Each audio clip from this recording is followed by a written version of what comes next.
Vamos a hablar sobre las biopsias de mama guiadas por imagen. Afortunadamente tuve una excelente telonera donde les explicó todo lo que deben saber del BIRRAS y me voy a enfocar básicamente en las técnicas que tenemos en la liga de biopsias guiadas por imágenes. Los objetivos de esta charla son conocer las indicaciones de las biopsias guiadas por imagen, las técnicas que estamos haciendo, algunas otras que no tenemos, pero que es importante que las conozcan porque podemos migrar a ellas, y algo de la correlación radiopatológica.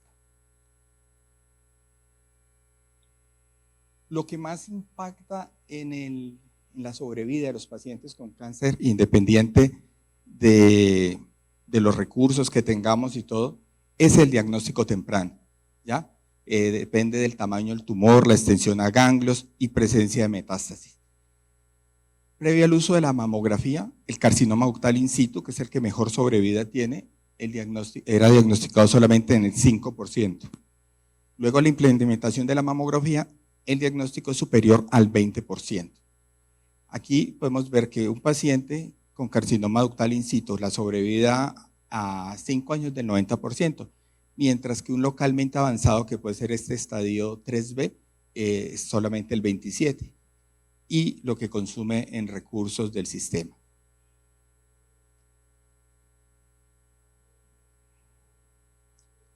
Como ya lo mostraron en la charla del BIRRAS, ante los hallazgos clínicos, mamográficos o ecográficos de BIRRAS 4 o 5, requiere la realización de una biopsia para determinar si es un cáncer, una patología benigna o una lesión de riesgo. Aproximadamente el 2% de los pacientes que se les va a realizar mamografía de detección serán sometidas a estudio citológico o de anatomía patológica. De estos, el 10 al 40% tendrán resultados negativos para malignidad. Y esto es muy importante, ya que tenemos aquí a la gente que maneja los recursos, que el 32% de los recursos empleados en el tamizaje son destinados a las biopsias. Nosotros como radiólogos somos los responsables de la elección de la técnica de la biopsia en función de la imagen y su accesibilidad. Del resultado de la biopsia dependerá la continuación del tratamiento, seguimiento, vigilancia expectante o exéresis quirúrgica. La concordancia radiopatológica es esencial para poder validar la conducta. En casos difíciles debe hacerse una reunión multidisciplinaria entre radiólogo, patólogo, oncólogo y cirujano mastólogo. Los requisitos previos a la biopsia, uno siempre tiene que hablar con sus pacientes, explicarles qué les va a hacer, las terapias que hay. El consentimiento informado es muy importante, es una defensa legal, porque independiente de las complicaciones, que son mínimas, hasta un 3 a un 6%, dependiendo de la serie, puede haber sangrado, infección, neumotoras, reacción vagal en las biopsias verticales que nos presentan los pacientes, alergia medicamentosa o en pacientes con implantes, ruptura. Debe informársele bien qué es lo que le vamos a dar al paciente y las alternativas que hay, ¿ya? Y puede haber, en caso de muestra insuficiente, por la naturaleza de la lesión, la posición o algo, rebiopsia. Este es un pequeño cuadro donde les voy a mostrar, tenemos 3 tipos de biopsias que hacemos, 4, punción con aguja fina, biopsia con aguja de corte y biopsia por vacío. Dependiendo de las modalidades que usemos y las lesiones, vamos a escoger la técnica. Por ejemplo, aquí, cuando son lesiones quísticas, de las pocas indicaciones que tiene la punción y aspiración con aguja fina, es en masas quísticas. Pero, por ejemplo, si vemos aquí las microcalcificaciones y lesiones mamográficas que no tengan representación por otro método, por ecografía, por ejemplo, vamos a hacer una biopsia asistida por vacío bajo guía de estereotaxia.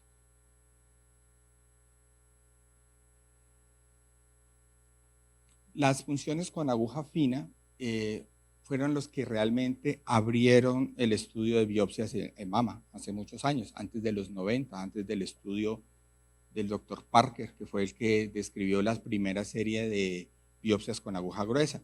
Era el estándar. Y en esa época el rendimiento que se observaba para esas lesiones era definir si era benigno o maligno.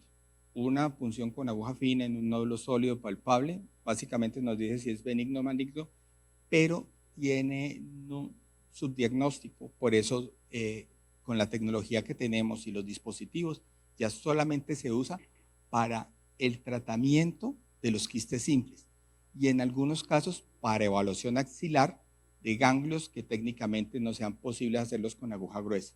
Generalmente usamos agujas entre 23 y 18 gauge. Las limitaciones, como pueden ver aquí, son muestra insuficiente, 10 al 40%, muestra sanguinolenta y en muchos casos procedimientos no diagnósticos.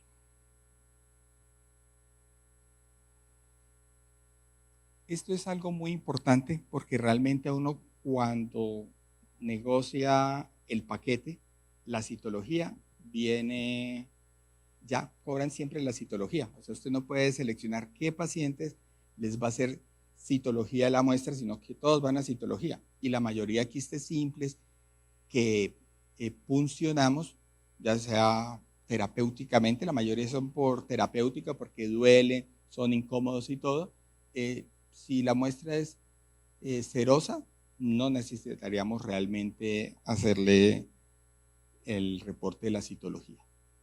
Aquí tenemos un ejemplo donde se observa una lesión quística simple en la mama, bajo guía ecográfica, una punción de aspiración, y aquí está el resultado del líquido seroso que obtenemos, cetrino, donde uno sabe que esta lesión es benigna.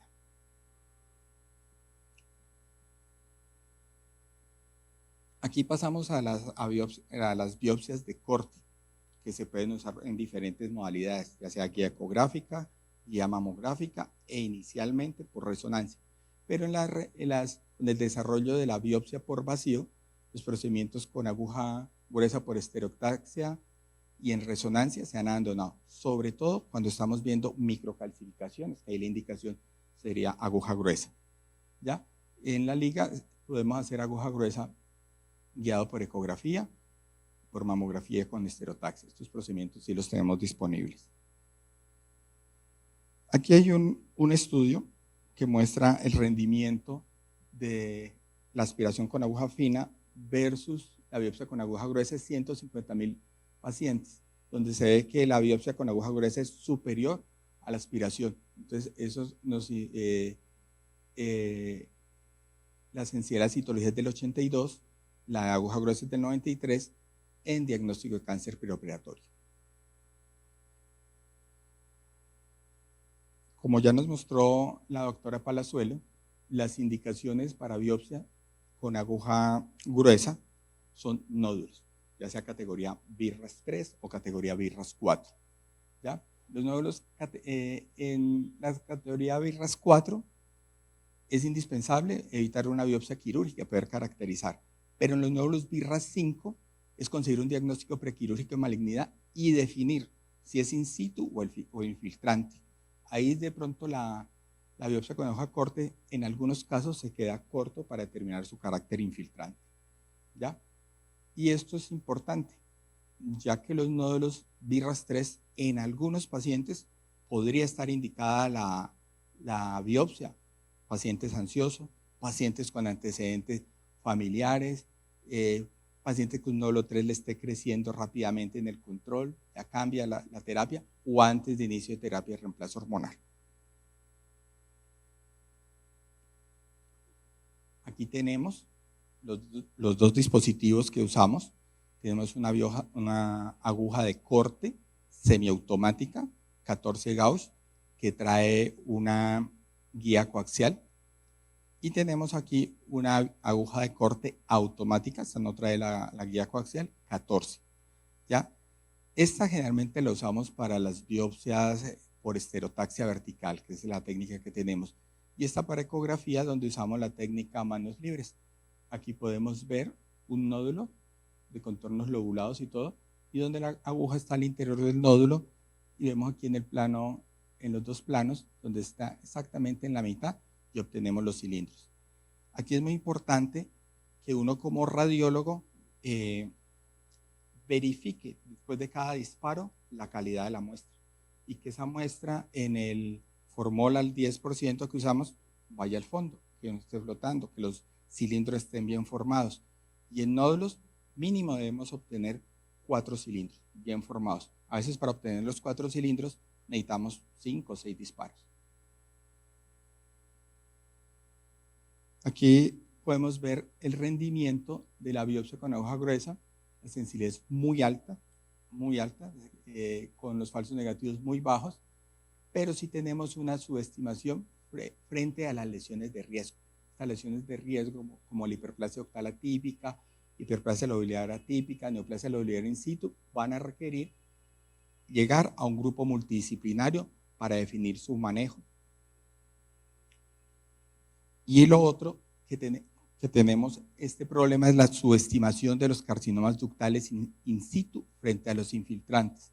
Según la serie puede ser entre 20 y 67%. Aquí también depende mucho de la experiencia del radiólogo, de la experiencia del patólogo, cómo fijaron esa muestra, tiempos de isquemia frío, muchas cosas que hacen que la muestra se preserve. Voy a hablar un poco de axila, porque es que la axila en cáncer de mama nos da el pronóstico de saber si es una paciente que solamente va a necesitar cirugía, radioterapia o es una paciente que va a ir a quimioterapia. Entonces, la principal modalidad para evaluar la axila en cáncer es la ecografía en este momento y lo disponemos. El compromiso ganglionar nos define el estadiaje y dependiendo, si hay un compromiso ganglionar limitado 0 a 2 nódulos, se opta por la técnica de ganglio centinela, que se realiza entre medicina nuclear y cirugía oncológica con el mastólogo. Y si la enfermedad ganglionar es extensa, más de 3 o nivel 3 comprometido, generalmente se utiliza quimioterapia neoadyuvante o vaciamiento ganglionar. También eso lo define el oncólogo y el mastólogo. Aquí es muy importante hablar que en la axila podemos tener 2 técnicas de biopsia. Podemos tener técnica con aguja fina o con aguja de corte. La aguja de corte con aguja gruesa es muy seguro en los niveles 1 de la axila, que son los que inicialmente están comprometidos. Mientras que cuando los que están muy profundos, adyacentes a estructuras vasculares o a la pleura, uno preferiría en un paciente con cáncer irse con una aguja fina y obtener la citología que determine la malignidad y con eso pues ya se estadifica el paciente. Esto es muy importante, eso porque cuando uno hace un muestreo muy bueno con aguja fina y si el BACAF tiene linfocitos, es equivalente a la biopsia de corte. O sea, la muestra ahí depende de uno y del patólogo. No todos los ganglios de la cadena mamaria interna pueden someterse a rastreo, porque hay unos muy profundos, pegados a la pleura y todo. Entonces ahí, así sea con aguja fina, tenemos limitaciones. Aquí es para mostrar rápidamente lo que es la anatomía de las estaciones, de los niveles ganglionares axilares. Tenemos la guía para nosotros, es el músculo pectoral menor. Lateral al pectoral menor están los niveles 1.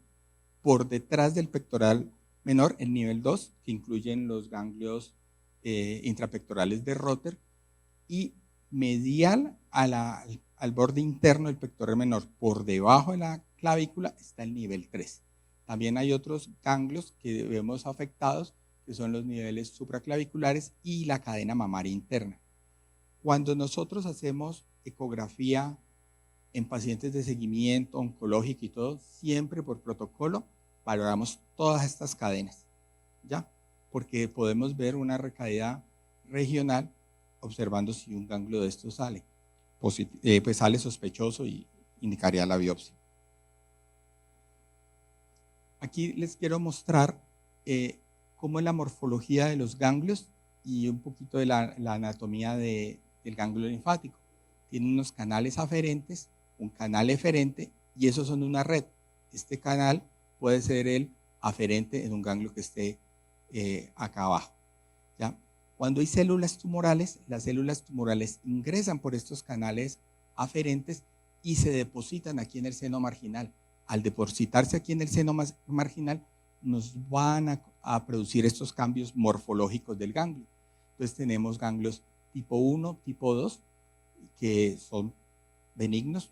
El tipo 3, que es un engrosamiento de la cortical homogéneo, sin lobulaciones, que es lo que uno ve, lo vimos mucho post-vacunación en COVID, que era el que se veía en las axilas y dejamos a los pacientes en observación, que es un tipo 3. Pero ya los tipos 4, 5 y 6 vemos compromiso de un engrosamiento focal, un desplazamiento del hilio o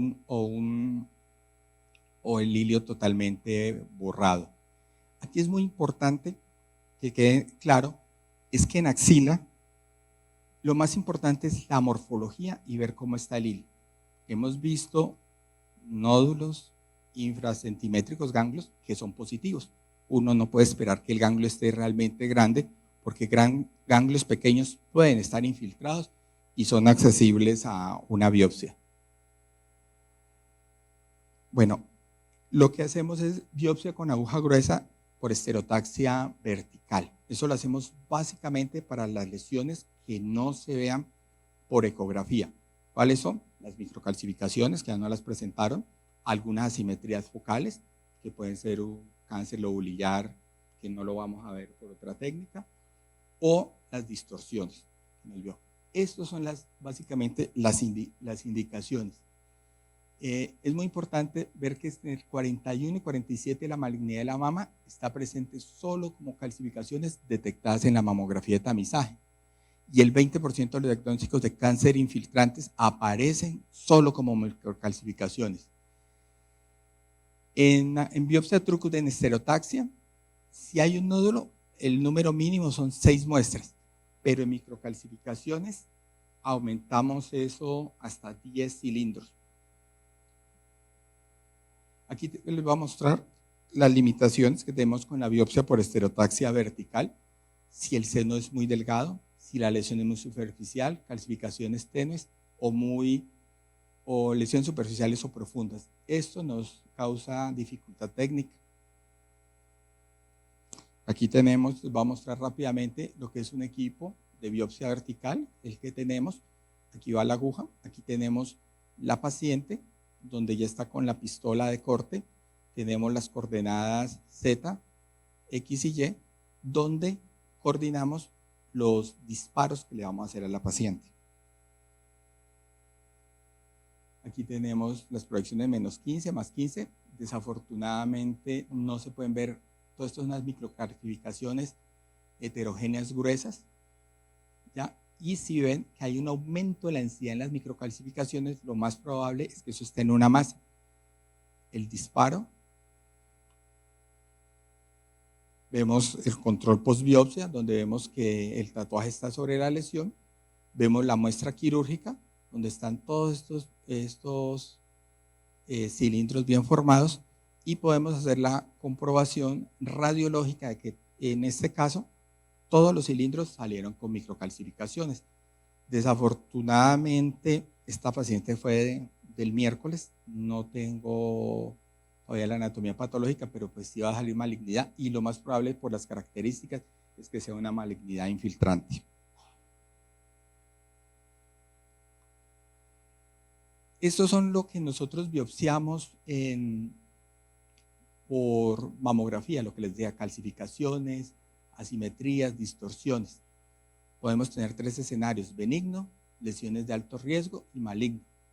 Las benignas se van para seguimiento en todas. Las de alto riesgo irían a un grupo multidisciplinario, y la mayoría de alto riesgo iría a, dependiendo de los hallazgos, los tamaños de las lesiones, los factores de riesgo, a biopsia excisional, y las malignas a tratamiento con el grupo oncológico. Aquí es muy importante ver que algunas de las lesiones malignas deberían ir a resonancia para estadificación.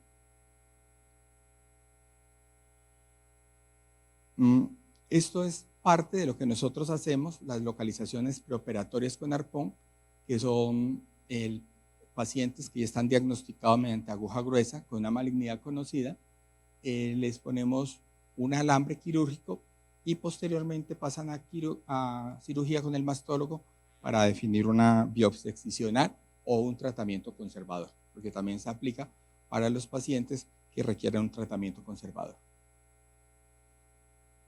Este es un nódulo donde se ve el alambre que está adentro de la lesión y sobrepasa, uno siempre dejar la punta 1 centímetro, centímetro y medio delante de la lesión.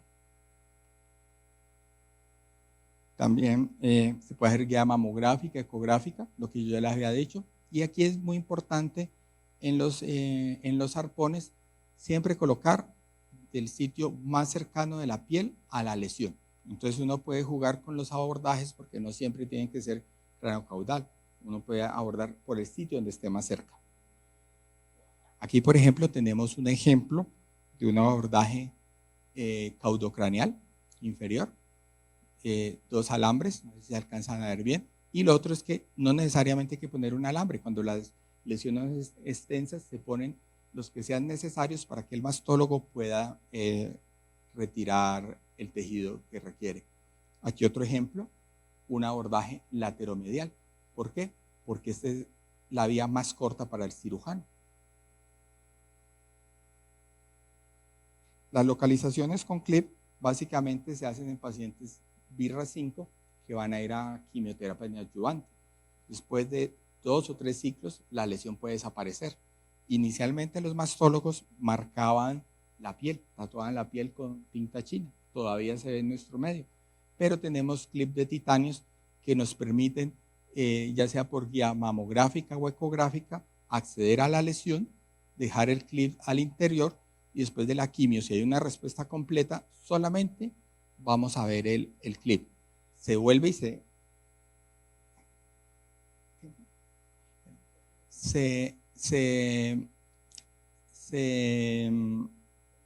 pasa a cirugía, ya les muestro el ejemplo, aquí. Entonces aquí es una lesión mamográfica, altamente, pues, nódulo especulado, el clip se ve dentro del nódulo. Y aquí la comprobación mamográfica, aquí está el clip, sino que la imagen no nos ve y el clip es muy pequeño. Y para terminar, vamos a hablar de la biopsia por resonancia por vacío. Esta es una técnica que no tenemos, pero es una técnica que se desarrolló, es más avanzada y nos permite disminuir los subdiagnósticos. ¿Ya? La resonancia magnética tiene muy alta sensibilidad, la especificidad dependiendo de la serie es baja, y hay lesiones que son lesiones que solamente se ven por resonancia, que deben ser biopsiadas, porque hasta un 20% de las lesiones que solamente se ven por resonancia pueden ser malignas. A todas estas lesiones de RM only les vamos a hacer una ecografía de segunda mirada para caracterizar si la lesión se ve por ahí y definir la biopsia por ese método. Esto es muy importante, que el 45% del resultado de la biopsia cambia la conducta quirúrgica en estos pacientes. Bueno, aquí tenemos el resonador. Esta es la posición donde da el paciente. Realmente es una posición incómoda.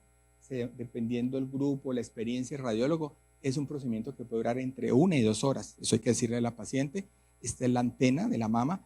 Esta es la rejilla que va aquí en la parte lateral. Y generalmente el acceso es lateromedial. Aquí se localiza con una capsulita de vitamina E. Aquí vemos como la aguja está adentro y aquí el control prosquilip. Y esto se hace con contraste y el paciente entra y sale, pero la punción se hace por fuera del gánglio. Y ya para terminar, es muy importante que nosotros revisemos los reportes de nuestras anatomías patológicas para determinar si es un concordante maligno, que es una lesión sospechosa con resultado de malignidad. Discordante maligno, lesión benigna con resultado de malignidad, también a cirugía. Concordante benigno, lesión y patología benigna. Ya estas discordancias, un discordante benigno, una lesión sospechosa malignidad con resultado histológico de benignidad, hay que revisarlo porque de pronto es repetir la biopsia por otro método Y los hallazgos Borlengay, que les había mostrado, de todas estas lesiones de alto riesgo, también van a grupo multidisciplinario y generalmente son de tratamiento quirúrgico. Muchísimas gracias.